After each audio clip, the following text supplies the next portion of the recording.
Bonjour à vous mes petits pingouins du désert, bienvenue sur On The Limit. Si vous avez cliqué sur cette vidéo, c'est que vous avez certainement le même problème mécanique que moi. La voiture, dès que j'accélère, elle se coupe, elle cale. On va voir ensemble comment trouver la panne et la réparer, en espérant que ça solutionne le problème et que ça puisse vous aider. Depuis quelques jours maintenant, dès que j'accélère un petit peu, dès que je sollicite un peu l'accélérateur de la voiture, elle se coupe, le moteur se coupe carrément, je cale au milieu de la route. J'essaie de redémarrer. Quand t'appelles sur le champignon, ça fait vouvou, il n'y a pas vouvou. Ça veut pas, j'attends 10-20 secondes et elle redémarre et après rebelote. J'avance 20 mètres par 20 mètres. On va le faire sur cette voiture. Une 308, ce que vous avez déjà pu voir sur la chaîne. Encore. 1.6 HDI, le moteur DV6. Donc, on va tout de suite monter en voiture. Je vais vous montrer exactement ce qu'elle me fait et ensuite on procédera à la réparation. Je vais vous montrer comment je fais pour changer la pièce qui est la responsable de cette panne et qui va, j'espère, vous aider, vous, à réparer votre voiture. Vous voyez déjà, j'ai un défaut moteur qui s'allume en permanence et souvent quand j'accélère, maintenant la voiture ne dépasse plus les 3000 tours minute parce qu'elle s'est mise tout simplement en mode dégradé. C'est pour sécuriser, pour pas qu'il y ait de casse moteur. Donc je vais mettre la première, on va accélérer, vous allez voir. J'accélère doucement, en fait, ça va. Par toi, attends, qu'est-ce qu'il fait la tête de nœud? Il est con ce chien. C'est pipette, ça, c'est pipette. C'est mon chat à moi, ça, mon copain. Et en fait, dès que je vais la solliciter un peu, normalement, voilà, hop, ben là, hop, voilà. Et voilà, elle a calé. On est à l'arrêt. Et j'ai pas accéléré bien fort, hein. J'ai juste essayé de la lancer en première. Tout s'arrête. Je coupe. Bon, j'ai la batterie un peu morte, alors je sais pas si elle va démarrer. Oui, il faut aussi que je change la batterie. Et avec le club, c'est pas bon, mon copain. Hein. Ah non, bah ça veut dire que la batterie est morte. Hein. Et là, voilà, elle redémarre. Et si je refais, elle va recaler. Vous avez compris. Donc là, je vais pas trop solliciter la batterie parce que sinon, faut déjà que j'en cherche une nouvelle. Oh, voilà, système anti-pollution défaillant, elle me met. On se retrouve tout de suite dans l'atelier. Je vais vous arrêter tout de suite. Je vais vous donner tout de suite la raison de la panne. Comme ça, ceux qui s'y connaissent en mécanique pourront tout de suite aller commander leurs pièces. Elle est là. C'est ça, ce petit truc. Et ce petit truc, c'est le capteur de pression de carburant. Ah! Tout simplement. En fait, je vous explique. Ces moteurs, c'est une maladie connue sur les 1.6 HDI. En fait, le calculateur, vu que ce petit capteur ne voit pas l'information tout simplement de la pression qu'il y a dans le common rail, donc dans le rail d'injection de la voiture, et le calculateur, pour lui, c'est trop dangereux de ne pas avoir cette info, donc il coupe le moteur pour le préserver, pour éviter qu'il casse. Vous changez ça, le problème est résolu. Maintenant, pour ceux qui veulent savoir comment on le change, on continue, je vais vous montrer toutes les étapes à suivre pour réparer votre voiture. Globalement, pour changer donc cette pièce, le capteur de pression, bien sûr, Peugeot n'ont pas facilité la tâche, il est tout derrière. Autant te dire que je vais passer une super soirée. Alors, j'ai déjà démonté quelques petits trucs que pour vous, c'est pas forcément nécessaire. J'ai démonté la batterie parce que bien sûr, un problème ne vient pas seul. Ma batterie a lâché. Bon, voilà, vous le saurez, les batteries un peu faiblardes, elles pètent en hiver. Voilà, vous avez vu, il y a de la neige, il a fait froid, la mienne a lâché. Donc, c'est pour ça qu'il y a un trou béant ici. C'était juste la batterie. Normalement, c'est pas nécessaire de la démonter pour vous. Chose que j'ai démontée aussi pour la batterie, mais qui je pense sera nécessaire aussi pour vous, c'est la baie de pare-brise. Donc là, en soi, il n'y a pas grand chose à faire. Vous voyez ici et de l'autre côté, il y a la même vis qui tiennent les essuie-glaces. Vous démontez ces deux écrous, vous enlevez les essuie-glaces, la baie de pare-brise va se déclipser. Il y a juste ensuite une arche qui vient ici sur ce point-là et qui tient avec une vis ici. Et ici, on vient juste déclipper avec deux petits clips. Et après, vous avez beaucoup plus de place pour accéder derrière le moteur. Parce que c'est là que tout va se passer. Donc au pire, faites déjà ça. Et honnêtement, si vous ne savez déjà pas faire ça, alerte au Google, arrêtez tout de suite parce que vous n'arriverez pas à faire la suite. Mais voilà, il faut quelques petites notions de mécanique, pas grand chose, je pense, pour le faire soi-même. Et à savoir que j'ai commandé donc ce capteur de pression et j'ai aussi commandé un filtre à carburant, voilà, un filtre à gasoil, parce qu'on va devoir le démonter. Donc, je me suis dit, tant qu'à le démonter, autant le remplacer, ça lui fait une bonne petite révision. En avant, Guingamp. Guingamp! T'as compris. Plaque de beauf, on est parti. Donc je vais vous mettre sur ma tête et je vais démonter, vous allez voir tout ce que je démonte et comment j'y accède. J'essaierai de faire le mieux pour la lumière et les images pour que vous puissiez voir un maximum. Désolé si on n'est pas au top là-dessus, mais je fais comme je peux. Voilà. Ok, on est parti. Donc l'idée, vous l'avez compris, le capteur se situe derrière.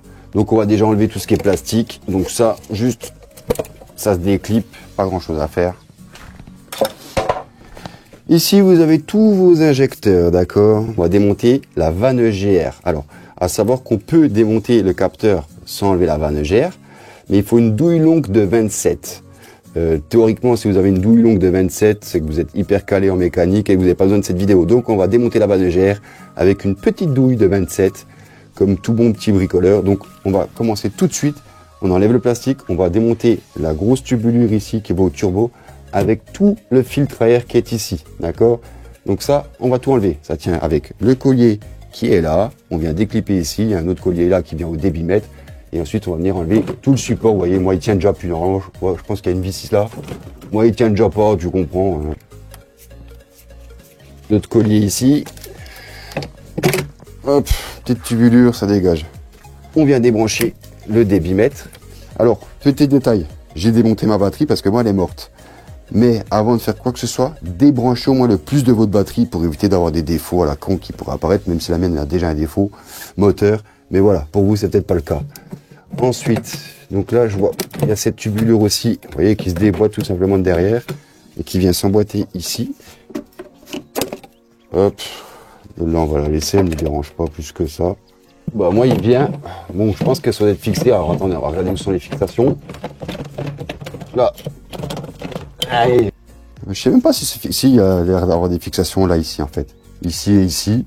Au moins, ils y sont plus, hein. Mais il filtre. C'est ce qu'on lui demande. Ici, le filtre à gasoil. Bon. Finalement, ça a du bon d'enlever la batterie parce qu'on a un bel accès. En tout cas, pour la vidéo, c'est mieux pour vous. Alors, il est raccordé, on peut le voir. Ici, on a une arrivée de carburant. Donc, on appuie. Il y a deux petits trucs blancs là. On appuie dessus. Et après, ben, voilà, on retire la durite. Ici, on a une petite connectique. Donc là, il me faudra un petit tournevis pour la sortir, je pense. Voilà. Et après, elle vient. Si vous avez peur d'oublier où vont les fils, les faisceaux, mettez un petit scotch et vous saurez. En vrai, dans cette vidéo, vous avez un tuto pour tout. Le tuto capteur pression carburant, le tuto changer son filtre à gasoil et le tuto vanne EGR. Putain, c'est un 3 en 1, c'est mieux que Calgon, putain. Ensuite, une fois qu'on a enlevé ici, on a le retour des carburants juste derrière en fait. Là, c'est la même durite que ça, juste derrière. Donc pareil, c'est on appuie et on tire. Mais là, j'arrive un peu de mal. Du coup, on va le sortir. Donc pour le sortir, il n'y a rien qui tient vissé, d'accord? C'est juste cette petite languette là. On appuie dessus et on le fait monter. Et normalement, il est censé. Alors, il faut l'amener vers vous comme ça. Et voilà, il vient. Donc bien sûr, hein, vous allez avoir du gasoil plein les mains. Voilà, il est venu. Hop. Et ensuite, il reste un câblage en dessous, là. Voilà. Donc, il restait la petite connectique bleue, là, qui venait ici. Donc, j'ai mis du gasoil partout. Je vais nettoyer ma merde. J'ai pas fait. Trop dégueulasse! Je vous reprends après. Si vous en êtes déjà là, c'est bien. Vous avancez bien, c'est cool. Alors, toujours dans le but de faire de la place. Notre filtre à gasoil était dans ce support en alu. On va le sauter pour avoir un accès plus pratique au derrière du moteur. Donc il tient avec 3 petites vis de 8, une ici, on en a une qui se cache juste derrière la durite et une en dessous. Donc on enlève ces 3 vis et on enlève pour avoir un meilleur accès. Maintenant voilà, là c'est votre vanne EGR, ce truc là qu'on voit ici, c'est la vanne EGR. On va la démonter parce qu'on n'a pas cette fameuse douille longue de 27 pour accéder au capteur. Donc, il faut la démonter. Il n'y a pas grand chose à faire. C'est un peu chiant par contre. Je vais vous montrer. Hop, on va mettre l'éclairage ici. Voilà. Putain, ça va être quelque chose pour vous filmer ça. Attends, je crapahute. Voilà, on est derrière. Ceci est la vanne EGR, ok? Ici, là, il y a une petite vis là, avec une tête hexagonale de 8. Il faut dévisser celle-là. Vous avez la même. Alors, je ne peux pas vous la montrer, mais voilà, j'ai mon doigt ici, mon majeur, qui est dessus. En diagonale en dessous, c'est la même. Vis de 8. Vous dévissez ces deux-là. Il faut faire sauter ce collier de merde. Alors, c'est ça qui va vous... J'espère que t'es chauve, parce que là, tu vas t'arracher les cheveux pour déboîter ce tube de refroidissement des gaz d'échappement. Et une fois que vous avez déboîté ça, enlevez ces deux vis, votre vanne EGR va sortir. Et normalement, on devrait voir le capteur en dessous de ça. Donc là, difficile de vous filmer la manipulation, donc je vais le faire, je vais démonter, enlever le collier, Enfin, je vais essayer parce que ça, c'est pas gagné. Hein. C'est vraiment une merde infâme. Et ensuite, on verra si on a accès au capteur. En soi, c'est pas de la grosse mécanique, mais c'est difficile d'accès. Et faut être patient, quoi, là, tu vois, parce que là, je sais que il y a quelques clés plates, tu vois, qui vont voler là-dedans, tu vois, là, je sais que je vais m'énerver. Donc, je démonte, et je vous reprends juste après pour vous montrer ce qu'on voit derrière cette vanne GR. J'ai été mauvaise langue, ça s'est plutôt bien passé. Le collier, petit tips, vous prenez un petit tournevis plat, paf, vous le faites sauter, vous le décalez, et après, bon, les deux vis de 8 sont un peu galères à sortir, mais franchement, ça va. Donc, là, vous avez, ça, c'est la vanne GR, d'accord? Donc, c'est souvent ça que vous avez, défaut, pollution, là, ou des problèmes de puissance moteur. Ça peut être ça. Donc là, on voit bien les deux vis, de 8 qui sont ici et là. Donc voilà, elles sont en diagonale, comme ça.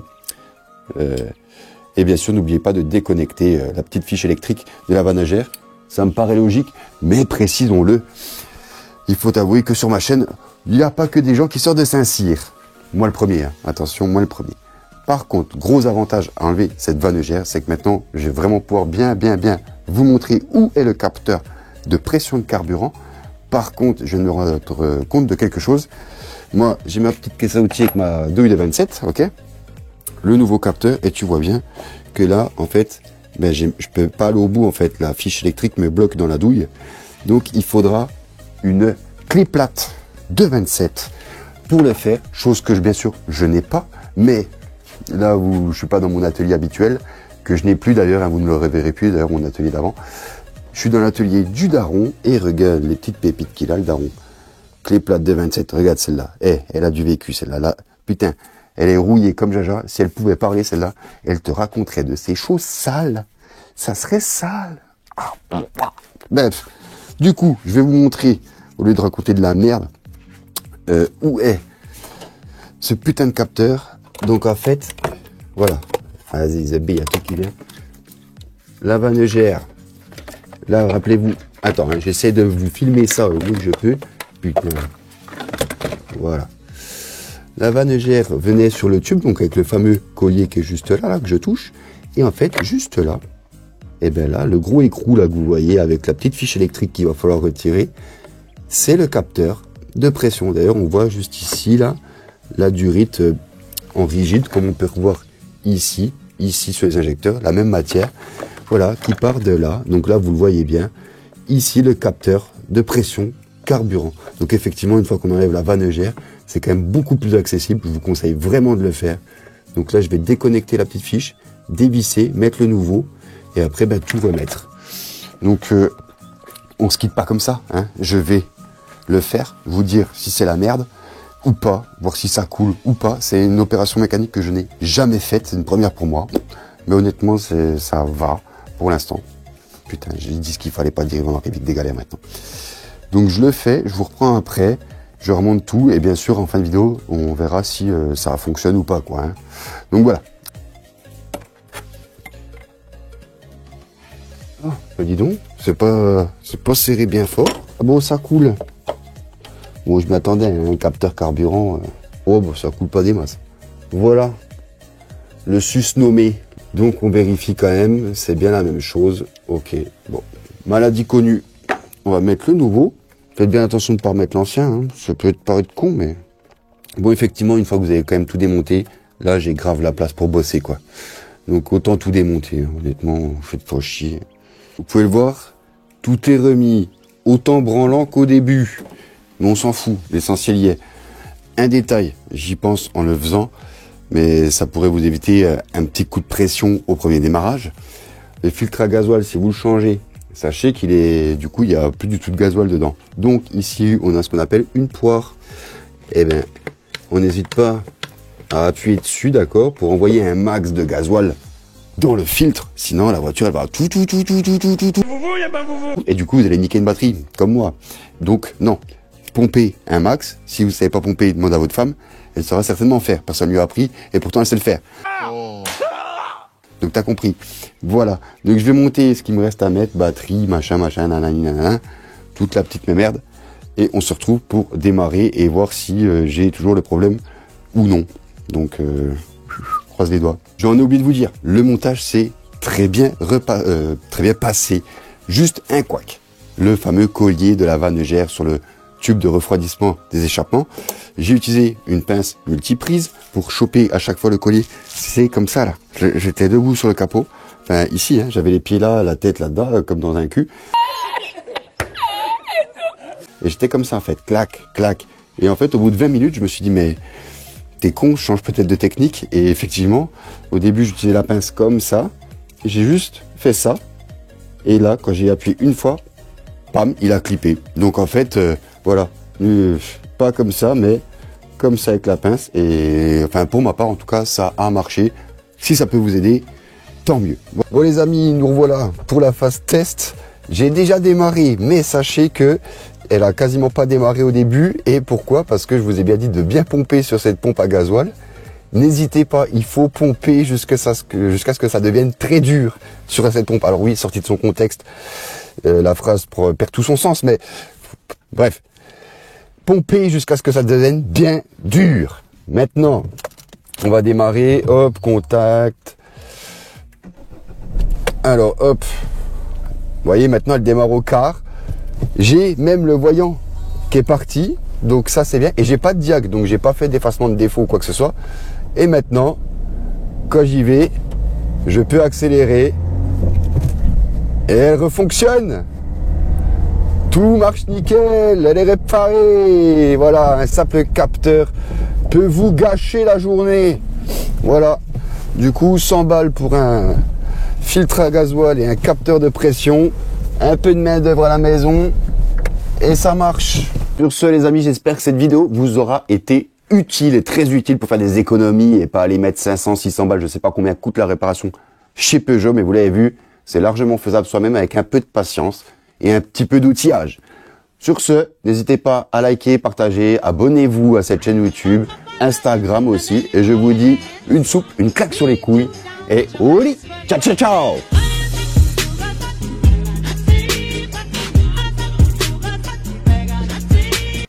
Chine, ta race. C'est pour ça que j'achète que des voitures essence. Normalement, essence, Tony, essence. Pas gasoil, c'est plus la merde. C'est gras, ça fouette. J'ai faim, j'ai soif. J'ai même envie de baiser. Là, tu vois, putain, la soirée, quoi. Et toi, tu fais quoi? Tu badigeonnes dans la merde.